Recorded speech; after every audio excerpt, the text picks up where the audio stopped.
last leg of the race, from Victoria to Nanaimo. We spent the morning recovering from the adventurous leg out on Juan de Fuca, kind of licking our wounds at the Royal Victoria Yacht Club.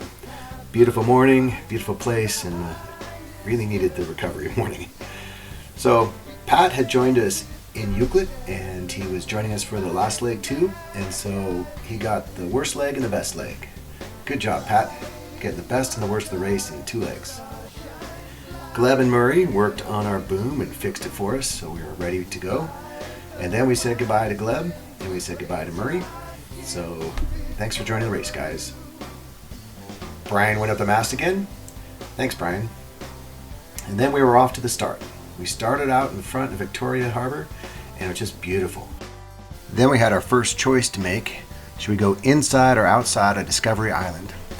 The fleet kind of split, and half of them went inside through Baines Channel, and half went outside to go straight to Haro. And we went outside, and it was great. We kind of went to the corner at Haro and then just jibed once, and they were on that same jibe like the rest of the day almost. And by halfway up Haro, we were right where we should be. The day was beautiful, the sailing was great, the sun was out, the wind was perfect, and the boys jammed.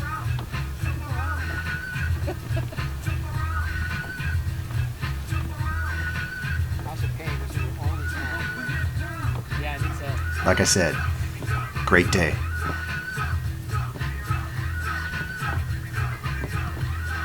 Just a beautiful day. And then, our plan was, at the start, we were going to head out the Straits of Georgia because the wind conditions were expected to be better out there. But when we got up north in Haro and we looked out in Georgia, it was glass. And so we decided to go on the inside passage there. And most of the fleet went out to Georgia because everyone was paying attention to those wind conditions that later in the day it was supposed to pick up. And we headed up the inside channel and we were going to pop out Active Pass. But when we got there, Fortuna went up first and we saw them get kicked back. And so we said, well, we can't go that way. So we kept going, and we decided, well, let's go out Polier. And we got up to Polier, same thing. Boats are getting kicked back. And then we saw our nemesis, Image, and they were in front of us by, a mile maybe, and they were going for it. They were going for Dodd Narrows. And we did the math. We looked at slack, when it was going to be slack at Dodd Narrows, and if the wind held and our boat speed held and everything was just right, we were going to be getting to Dodd Narrows about 9:30, right at slack. And we would make it through. This was crazy. This is crazy talk. Who does this? Want to sail through Dodd Narrows? Who does this? But the wind out in Georgia was not there. There was nothing we could do. We were past Polier Pass. There was no option, actually. We were kind of stuck into it. So we went for it too. There was about 5 boats with us. There was Gusto. There was Image, obviously. There was a couple other boats with us. And we were all kind of lined up going for it. And it was just awesome. And luckily the wind did hold, and we did get all the way up to Dodd Narrows, and it was just unbelievable. Dead downwind, dead downwind. Watch the boom. Pull back in. Shoot. Shoot, shoot, shoot.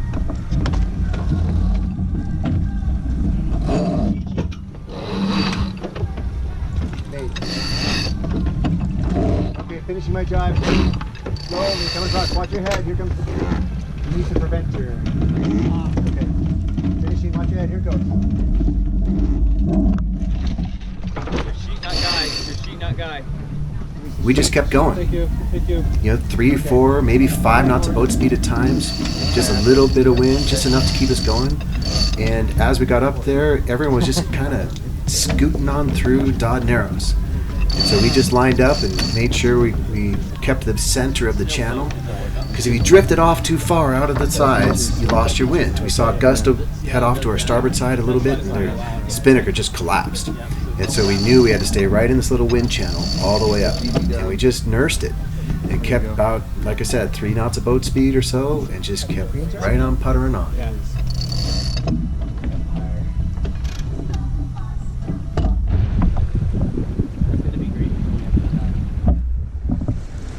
That's fine. It's true. Which also might be a close shot. Yeah, that's true.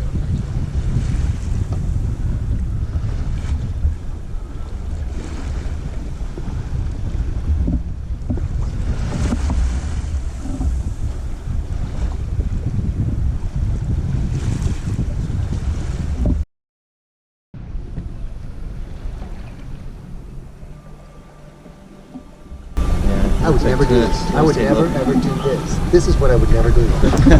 Fly a spinnaker through Dodd Narrows. Say never. If it wasn't for a racing situation, I would never choose to do this. You're saying you wouldn't do this with your family? No way. All right. And so then we were in the channel. We were scooting right through. There was just a ghost of a breeze. We weren't even doing 3 knots. We were doing like 2. It was like lake sailing. And it was calm, slack, just a little breeze. And we were going through with 4 or 5 other boats.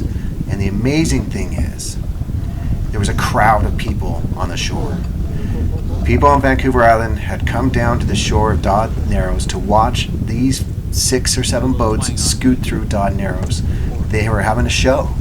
There was kids in their pajamas. They were all there, and they were just watching us go through. It was so calm and quiet, you could talk to the people on the shore. They were only 50 feet away. It's extraordinary. Just a great evening, unbelievable sail, and a perfect scoot through Dodd Narrows. And then we're out the other side. And we're in the channel heading towards Nanaimo. The wind kept blowing just about the same, a nice light breeze. And we just kept puttering along at 3 knots, maybe 4, a little bit more sometimes. And we just kept heading towards Nanaimo. Just unbelievable, incredible sail. One of the best of my entire life.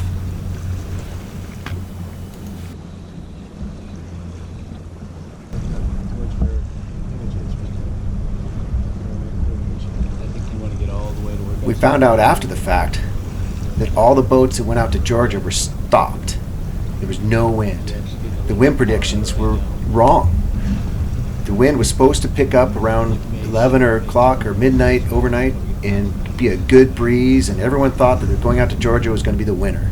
If you head out there, you pick up a late breeze and you cruise to Nanaimo, and everyone thought that. Except for the 6 or 7 boats that were with us through Dodd Narrows. We're the only ones that didn't go that route. And we finished great. And all because we took the chance to go through Dodd Narrows. Just great. Because everyone else finished hours behind us because of no wind in Georgia. Sometimes you're lucky.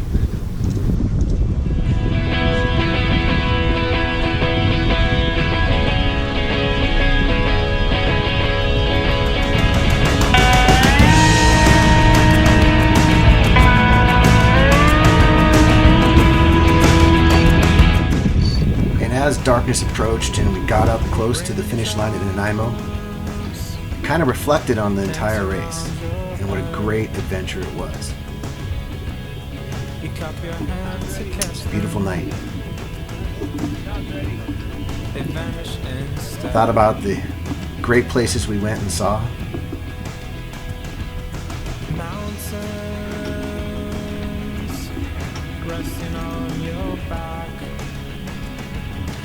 Thought about the nasty weather and strong winds and big seas we went through.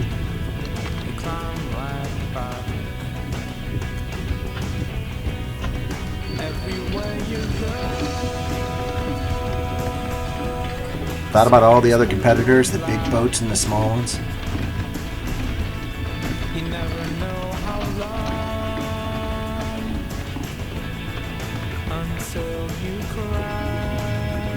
And of course, all the good friends on the boat. Even John.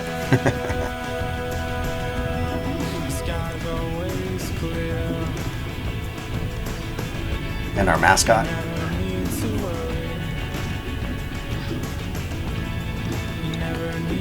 And Brian going up the mast for us. Thanks again, Brian.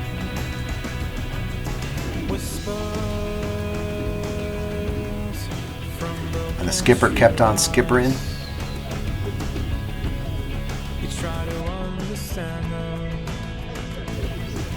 And our great boat, the legendary Boomerang.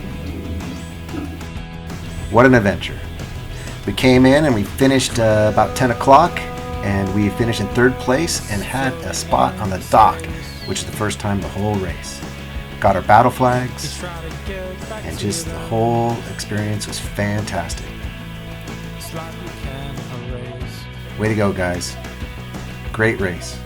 Great 2 weeks. Great VanIsle 360. The sky is blue and black.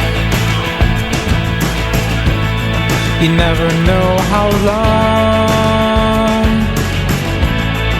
until you crash.